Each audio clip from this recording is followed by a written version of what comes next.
I'm Bear Grylls.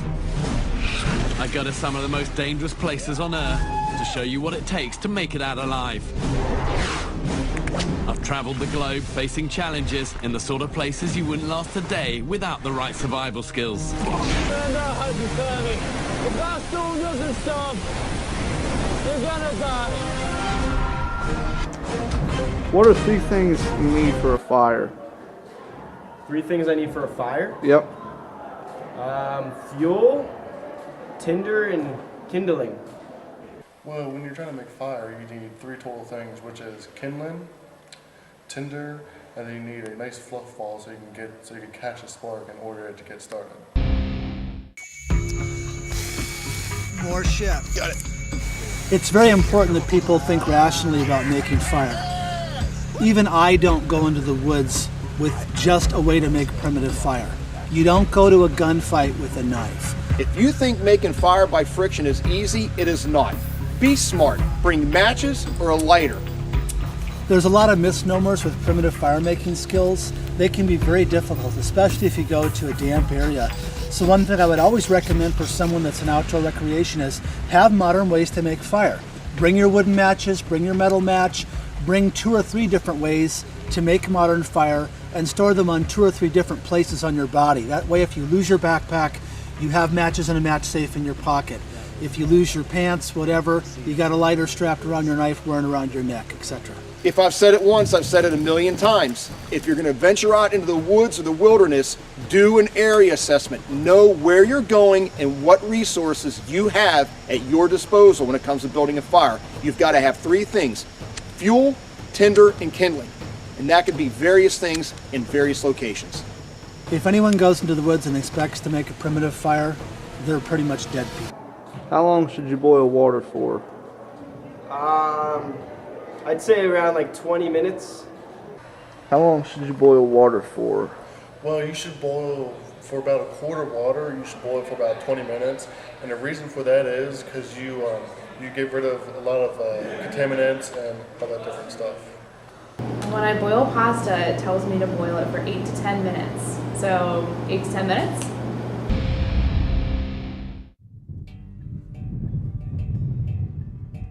Finding water in arid regions is clearly an art form. It involves literally all the senses. For example, in Zambia, we simply followed the contour lines of the earth, found a drainage, and followed that down to where we literally could see and hear baboons. And they were hanging around this small little seep. I dug out that seep a little bit more and allowed that water to pool, and then filled it up, and then we disinfected it later.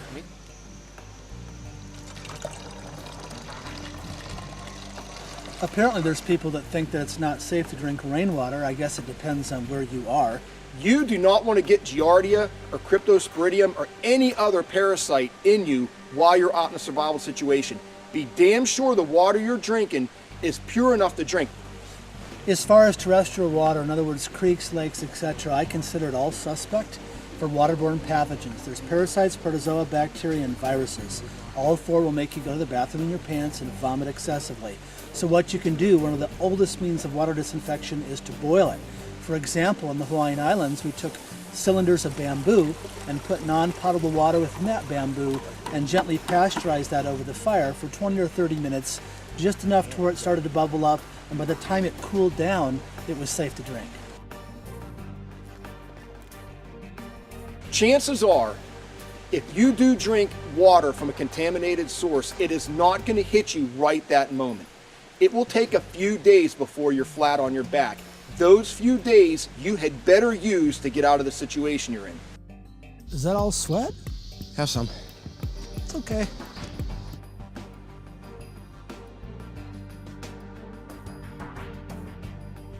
If lost in a place where there is snow on the ground, why don't you want to eat the snow?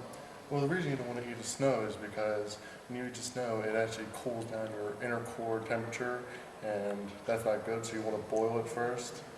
And because you don't want your core temperature to drop, because if your core temperature drops, and then hypothermia, frostbite, all that sets in. If lost in a place where there is snow on the ground, would you eat it? Probably not. That is kind of nature's bathroom. What are your 4 primary survival concerns? Well, your 4 main ones is food, shelter, fire, and warmth. What are the 4 primary survival concerns? Well, after finding some sort of shelter, I would want to make sure that my hair is brushed and that I'm in a warm climate so it doesn't get frizzy. That I have access to water to maybe wash my face and brush my teeth. I'd probably want to stay alive, and I'd probably want to get some sleep too. Probably exhausting trying to stay alive, so I'd want to take a nap. In a survival situation, what suffers because your heart rate goes up? Well, when your heart rate goes up, it's adrenaline pumping through your blood, so you're going back, and it's going to make you harder. It's going to make you start running in like all directions, thinking you can run out of there.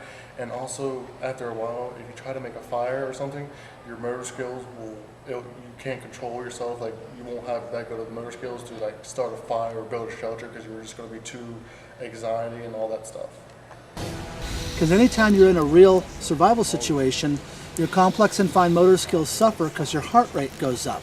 And when you have an adrenaline dump in your body, you'll have a very hard time literally making anything that is required to make fire by friction. A lot of the fire making skills I do on dual survival, especially the primitive ones, I've practiced for more than 20 years in doing that. I encourage people to practice those skills, but in the safety of their backyard or at a campsite where they do have matches or they do have a lighter.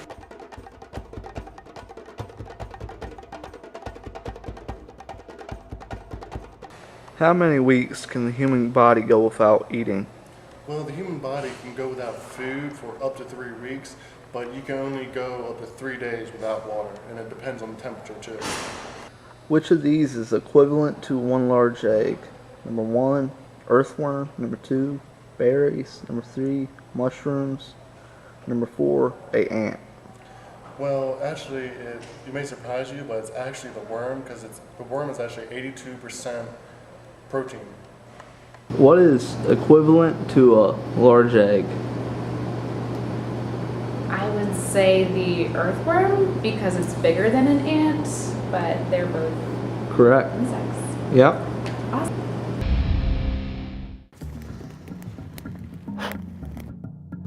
There's a lot of myths about eating wild edible plants out there.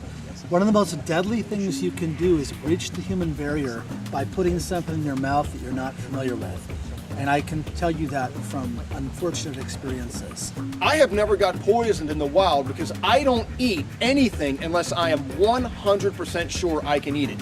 And the 2 biggest things you need to worry about are berries and mushrooms. There are mushrooms that will kill you if you eat them. Be 100% sure you know what you're eating before you put it in your mouth. There is something called the universal edibility test, and that's when you take something that you're going to eat and you either rub it on your skin or put it on your tongue to taste it. I, for one, don't buy into that. If you are not 100% sure, do not eat it. You can go 3 weeks without eating. 3 weeks. If you can't find your way out of a survival situation in 3 weeks, you've got bigger problems than eating. You're So food is not ever in short-term survival a priority in short-term survival, which typically lasts 3 days or less. So if in doubt, do not eat it. Regulate core body temperature, prevent dehydration, prevent hypo and hyperthermia, signal for rescue, and get out of there. Hola! Hola! All right.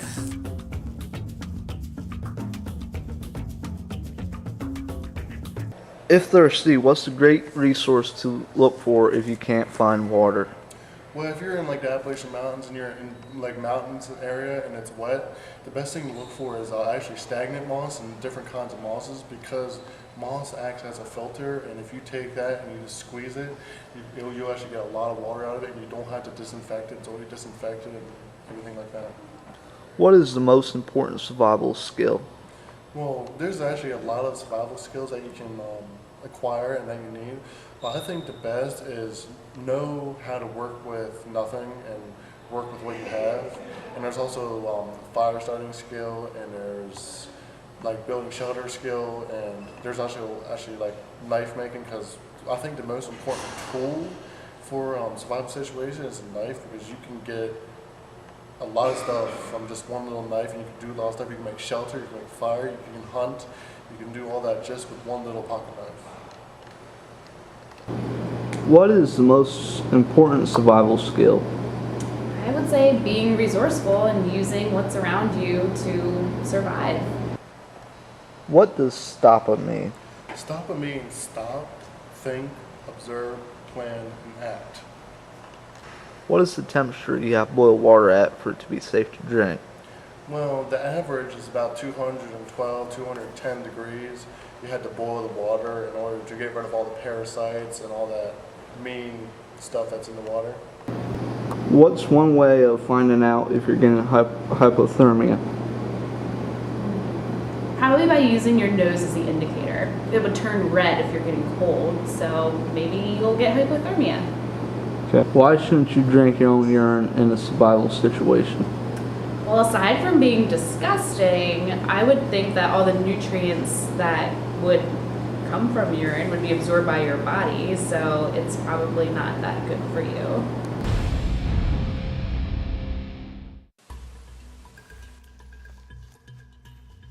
Everybody talks about the 4 components of survival: food, water, shelter, fire. I'm here to tell you, if you're in a survival situation, I don't care if you can do all 4 of those things. If you are walking out in a self-rescue situation and you don't know how to land navigate, you might as well sit your ass down and camp for the rest of your life, because you're not going to find your way out, period. Know how to land navigate, educate yourself, read books, go to classes. That is a huge survival skill. Look at this jungle. You can't see 100 feet in front of you. You can't see the sun. You don't know what direction you're traveling. Things that can turn people around in the wood are simply time of day. When the shadows are different and the light plays different on the trees, it makes the terrain look very different. Route selection in a survival situation when it comes to land navigating is huge. Follow water out of your situation. Small tributaries lead to larger ones, which lead to larger. That's where people are going to be. They're going to conglomerate around large bodies of water. They always have, they always will. If you're doing a lot of backcountry traveling and you're not familiar with orienteering, with map and compass use, you really have no business doing a lot of backcountry traveling. So go into the woods at your comfort level and realize you don't have to get way far off a beaten trail to have a good time. And if you are lost, hopefully you left a 5W game plan with search and rescue so you can stay put so that you can be found in a proximal amount of time because you did leave the game plan.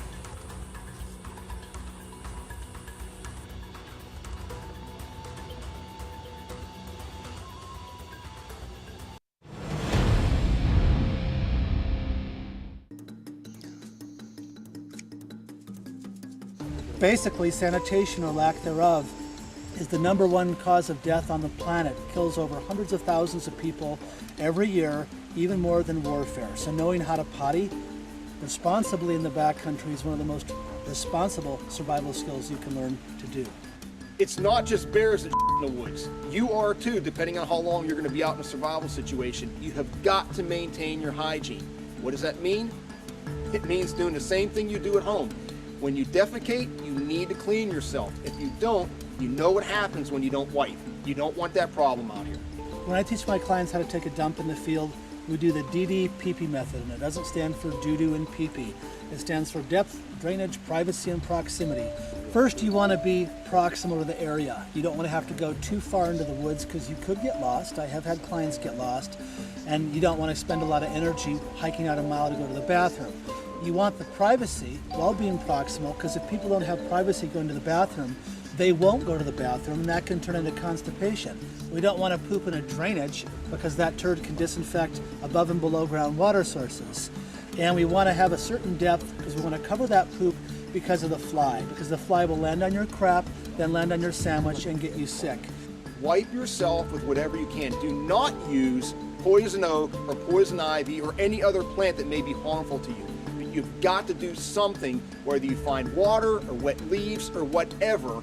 You have got to clean yourself after you defecate.